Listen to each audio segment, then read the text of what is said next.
मेरा नाम अमान है। ये जो 10 साल रहे हैं कैसे रहे आप? पैसे वो खाते, ये जो रेडी लगाई 10 साल अभी आप 10 लोगों का सर्वे करोगे तो 10 में से आप 8 से पूछोगे 10 साल कैसे रहे, वो यही कहेंगे कि यार कुछ नहीं हुआ इन 10 सालों में। अच्छा, कुछ नहीं हुआ है अभी 10 सालों में। हमारी कंट्री पे कर्जा बढ़ा है, इसके अलावा और कुछ नहीं हुआ है अभी तक। सर दोनों ही बड़े हैं, इंटरनल एक्सटर्नल। कितना बड़ा है सर? बहुत बड़ा है। अगर आप ऑन रिकॉर्ड गूगल देखोगे, मेरे को तेल लेने यार जीडीपी का कितना बड़ा है ये बताओ मेरे यार गूगल तेल कैसे चला गया भाई साहब? यार आपसे पूछ रहा हूँ आप ना, पढ़े आप लिखे बोल रहे व्यक्ति हो और आप भी कह रहे हो गूगल तेल नहीं चला गया। हाँ गूगल आपको जब जो आपके माइंड में गूगल वो गूगल में वही ढूंढोगे। चला गया। आपने बोल दिया ना कितना बड़ा, वही तो पूछ रहा हूँ जीडीपी का कितना बड़ा है। जीडीपी बताओ आप उसकी। अरे आप मुझे सिर्फ इतना बताइए सर, ये बताइए कि कंट्री पे कर्जा बढ़ा है या घटा है, बस ये बता दीजिए। आप उसको वैल्यू को छोड़िए, वैल्यू अरे को छोड़िए, वैल्यू को मत छोड़िए, वैल्यू को छोड़िए और क्या वैल्यू को। अरे मैं आपसे ये पूछ रहा हूँ सिर्फ कर्जा बढ़ा है या घटा है? निश्चित तौर पे बड़ा है। जब डेवलपमेंट बढ़ेगा, जब डेवलपमेंट होगा तो कर्जा हो चाहे कुछ भी हो तो चलेगा ना वो। तो सर कर्जा कैसे हो जाएगा? अगर आप अपना घर बना रहे हो तो कर्जा लेके घर बनाओगे, कैसे बनाएंगे? तो इसका मतलब आप काम ही नहीं कर रहे कुछ। आपकी सर मैं अगर सुनो, ये काम करता नहीं, 10 साल पहले कितनी तनख्वाह थी आपकी? एक सेकंड, कहीं जॉब मैं अपना खुद काम करता हूँ। आप सर एक मिनट क्या सोच रहे हैं? ये सोच रहे हैं कि जैसे एक आम आदमी है वो कपड़ा लेने गया तो वो उसी समय उसका पेमेंट करेगा, लेकिन जो बिजनेसमैन होगा, आप कभी भी देखना ये बैंक लोन क्यों लिए जाते हैं, बैंक लोन क्यों देता है? एक कंपनी के पास 1 करोड़ रुपया पड़ा है और उसको 80 लाख रुपए का अगर व्यापार करना है तो वो अगर 1 करोड़ में से 80 लाख रुपया अपने व्यापार में लगा देगी तो उसके बाद बचेगा 20 लाख। कल को उसका काम हो सकता है बहुत अच्छा जाए, या हो सकता है 4, 6, 8 महीने थोड़ा मंदा चले तो वो सैलरी देगी, वो तो कंगली हो गई, और वो जो 7, 8 महीने उसने स्ट्रगल करना था वो 2 महीने में ही हार मान के बैठ जाएगी, नहीं कर पाएगी। तो जब सरकार जो है ये कहते हैं कर्जा बढ़ा या घटा, हम तुलना अमेरिका, रूस, रशिया, चाइना सबसे करते हैं। इन भाई को ये देखना चाहिए कि उनकी जीडीपी के हिसाब से कितना कर्जा है, जो विश्व गुरु बन के बैठे हैं, जो सुपर पावर बन के बैठे हैं। नौजवान है सर, इनका सवाल ये है कि देश में डेवलपमेंट क्यों नहीं हो रहा है इस सरकार के अंदर? एक बात बताइए, नहीं हो रहा। आज से पहले अगर ये कह रहे हैं विकास नहीं हो रहा, ये भाई साहब कह रहे हैं विकास नहीं हो रहा, तो आज बताइए आज से पहले एक्सप्रेसवे की सौगात हमने भारत में देखी थी इतनी तेजी से होती हुई? आज ज्यादा दूर मत जाइए, हरिद्वार ज्यादा दूर नहीं है, सुख में भी जाता है इंसान, दुख में भी जाता है। क्या आज से पहले ऐसी सड़कें थी? 8-8, 9-9 घंटे का सफर मात्र 3 घंटे का रह गया। कैसे रह गया अगर विकास नहीं हो रहा? के बाद 2014 से पहले 0 वंदे भारत थी, आज 41 से ज्यादा वंदे भारत है मेक इन इंडिया। कैसे हैं? 2014 से पहले भारत के पास कितने एम्स थे ये भी बताइए भाई साहब। आज 16 एम्स का शिलान्यास मोदी जी ने किया, 5 से 6 सुचारू रूप से चल रहे हैं, ये विकास में नहीं आएगा। श्रीनगर के अंदर जहां पैदल छोड़ो साइकिल पे इंसान नहीं चल सकता था, वह जम्मू से श्रीनगर तक ट्रेन चला दी गई, विकास में नहीं आएगा। टूरिज्म बढ़ गया, विकास में नहीं आएगा। लद्दाख की सड़कें और बना दी गई, अच्छी, मजा नहीं आएगा, विकास में नहीं है। गरीबों के लिए योजनाएं जितनी सारी भी आई हैं, क्या वो विकास में नहीं गिनोगे? मूल चीज शौचालय, आवास योजना, उद्यमी योजना, मुद्रा योजना, कृषि योजना, कृषि सिंचाई योजना, कृषि कल्याण योजना, अग्निवीर योजना है, औषधि योजना, मतलब ऐसी कितनी योजनाएं हैं। इसका लाभ अगर ले रही है जनता तो ये पैसा कहां से आ रहा है? ले रही है, कहाँ ले रही है जनता? सिर्फ कागजों में है ये, इसके अलावा और कुछ नहीं है। मतलब जो सर लीजिए, जो लोगों को प्रधानमंत्री मोदी जी अभी चाबी सौंप रहे थे वो फेक था।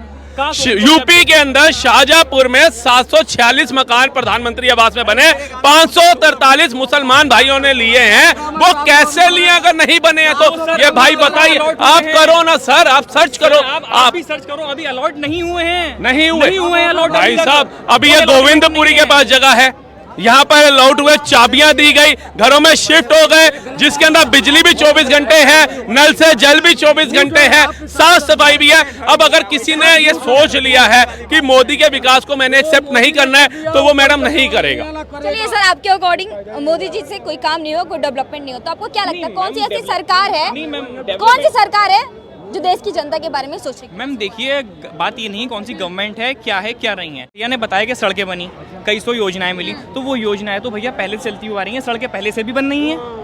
भाई साहब ने कहा पहले से चलती आ रही है। भाई साहब मुझे बता दे, 10 साल में सुन लीजिए, अरे मैं तो क्या 10 साल में ना हिंदुस्तान बना नहीं है। मैं आपको बताता हूँ भाई साहब, 7 साल से बना हुआ है भाई साहब सुन तो लो। पापा से पूछो, आपके दादा पैदा हुए, आप पैदा हुए, मैं आपको बता देता देखो हूँ आज जो सब कुछ बना Before हुआ है, after मैं बता रहा हूँ, सुनो तो सही। इन्होंने कहा स्टार्टिंग में भी सड़कें बनती थी, कुछ नया बात नहीं है, वो बताएं। अच्छा जी मैडम, इन्होंने कहा 10 साल से हिंदुस्तान नहीं बना, पहले का बना। बिल्कुल। मैं एक्सेप्ट करता हूँ, 10 साल से पहले बम फटते थे, कोई राज्य ऐसा नहीं था। अब 10 सालों में बता दो कहीं बम फटते हो? 10 साल से पहले मेरा तिरंगा कश्मीर में जलाया जाता था, मेरा शौर्य, मेरी सेना को पत्थर मारे जाते थे, आज नहीं मारे जाते हैं और फाउंटेन के साथ मेरा तिरंगा लहराया जाता है। इतना बदला है मेरा भारत। पहले यूएनओ में जाकर के कश्मीर का मुद्दे पे अटक जाता था, आज बाइडेन जैसा नेता कहता है रूस और यूक्रेन के युद्ध के अंदर मोदी जी समझौता करा सकते हैं। इतना बदला है मेरा भारत। आज हमारे प्राइम मिनिस्टर, जिसको हमने चुन करके बिठाया है, उसको एक कंट्री का प्राइम मिनिस्टर बोलता है मोदी इज द बॉस, एक पैर छूता है। इतना बदला है भारत। सुन लीजिए सर, कांग्रेस 10 साल पहले कहते हैं भारत बना था, 10 साल पहले एक सरबजीत की गर्दन आई थी, आज अभिनंदन जैसा शूरवीर शौर्य के साथ भारत आता है। इतना बदला है भारत। आज कतर से फांसी की सजा रुकवा के हमारे सैनिक आते हैं, इतना बदला है भारत। 10 साल पहले भारत में ही राम मंदिर का मैडम विरोध हो रहा था, आज दुबई में भी राम मंदिर बन गया। इतना बदला है मेरा भारत। आप बताइए और क्या कहना चाहते हैं आप? आज एक छोटा सा सर, एक छोटा सा क्वेश्चन, ये जितनी भी आपने पॉइंट गए बहुत बढ़िया है, ये सारी चीजें हुई हैं, मैं बिल्कुल इससे एग्री करता हूँ, लेकिन इससे जो मिडिल क्लास हमारे भाई खड़े हैं, मैं हुआ, जो 30 से 40 हजार रुपए कमाते हैं, उनके लिए क्या फायदा है? उनको तो पेट्रोल 100 रुपए पड़वाना पड़ रहा है, गैस का चूल्हा 1000 रुपए का लेना पड़ रहा है। ठीक है मैडम, महंगाई अटल बिहारी वाजपेयी ने जब सरकार छोड़ी, मैं आपको बता रहा हूं, दोनों का 10 साल का टाइम पीरियड था, मनमोहन सिंह जी का भी, मोदी जी का भी। अटल बिहारी जी ने जब सरकार छोड़ी, भारत के अंदर पेट्रोल का रेट था 34 रुपए कुछ पैसे। मनमोहन सिंह जी ने सरकार छोड़ी, 73 रुपए कुछ पैसे, ऑलमोस्ट डबल से ज्यादा। आज 10 सालों के अंदर 94 रुपए लीटर पेट्रोल मिल रहा है, डबल से बहुत कम। किसके दौर में महंगाई बढ़ी? आटा 17 रुपए किलो दिया था मनमोहन सिंह जी के हाथों में, 28 रुपए कुछ पैसे छोड़ करके गई मनमोहन सिंह जी सरकार, आज 32 रुपए कुछ किलो मिल रहा है। किसके दौर के अंदर महंगाई बढ़ गई बता दीजिए? गैस सिलेंडर, कांग्रेस के कार्यकाल के अंदर उनके नेता की वीडियो दिखाता हूं, जो कहती थी आप इतने गरीब हैं 900 रुपए का सिलेंडर नहीं खरीद सकते, आज 803 रुपए का सिलेंडर मिल रहा है। किसके दौर में महंगाई बढ़ी? कहा था मैं 450 रुपए का सिलेंडर दूंगी, तो कहाँ है 450? मेरी बात तो नहीं समझ रहे ना भाई साहब। अब बचपन में शायद इन्होंने बात करी थी कि अपने दादाजी पिताजी से पूछना मेहनत, तो हमारे पिताजी तो बताते थे उनको 1 आना जेब खर्ची मिलती थी, हमारे को बचपन में 2 रुपए खर्ची मिलती थी। क्या इनके बच्चे भी 2 रुपए खर्ची ले रहे हैं आज के दौर के अंदर, या 50-100 रुपए खर्ची मांगते हैं? क्या आप बात कर रहे हैं महंगाई बढ़ गई? किसको देख रहे हैं कि इंडिया का लीडर जिसके पास विजन है इंडिया को आगे ले जाने का? ऑब्वियसली मोदी। आप एक चीज बताइए मैडम, इस देश का दुर्भाग्य पता है क्या है? वेट वेट वेट वेट, इस देश का दुर्भाग्य क्या है? जज साहब के सामने एक दोषी को खड़ा किया गया, उसने बोला भैया तू टुकड़े टुकड़े गैंग, पाकिस्तान के नारे, सेना बलात्कार करती है, ऐसी देश विरोधी बातें करता है तू? कह रहा भाई साहब करता हूं, इसमें क्या हो गया? कह रहा तुझे शर्म नहीं आती? तू भारत में रहता है, भारत में खाता ये करता है। कह रहा भाई साहब मैंने बड़ा गरीब परिवार से था और बहुत गरीब इंसान था, मुझे कोई नहीं पूछता था, मुझे मेरे देश के भविष्य का भी नहीं पता था मैं जीवन में क्या कर पाऊंगा। तो एक दिन जब मैंने इस गतिविधि का साथ दिया देश विरोधी नारों का, तो मेरे को अचानक से ना बड़े बड़े यूट्यूबरों के फोन आ गए, इंटरव्यू दीजिए, अखबारों में मेरी फोटोएं छपने लग गई, कई लीडर आ गए मेरे घर के अंदर। अरे भैया भैया, मैं इतना फेमस हो गया, मुझे लगता था मैं दाल रोटी भी मुश्किल से खा पाऊंगा, आजकल मैं लच्छेदार बिरयानी खा रहा हूं। फिर उसने कहा भैया ऐसे तो तेरे ऊपर मैं देशद्रोही का मुकदमा चलाऊंगा, तुझे जेल भेजूंगा।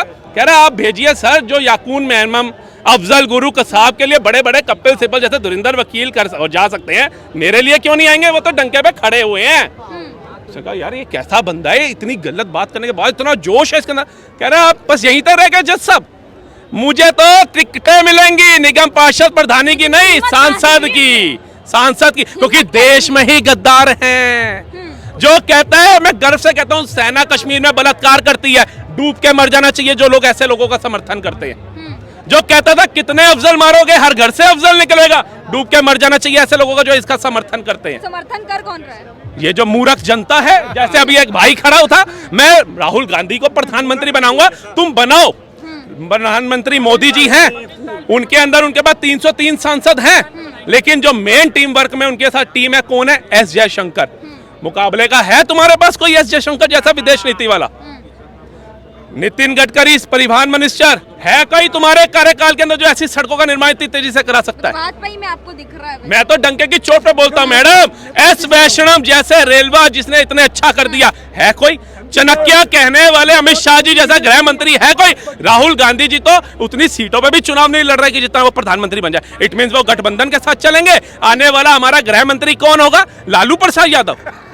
शिक्षा मंत्री कौन होगा? Tejashwi Yadav, no we fail है। रेलवे मंत्री कौन होगी? ममता बनर्जी, जो रोहिंग्या को लेकर के आएगी उसमें बिठा करके है। कानून मंत्री कौन होगा? अखिलेश यादव, जिसने यूपी की दुर्दशा क्या कर रखी थी। मतलब ये भविष्य हम देखना चाहेंगे अपने। देने की बात कर रहे हैं सर, रोजगार देने की बात कर रहे हैं।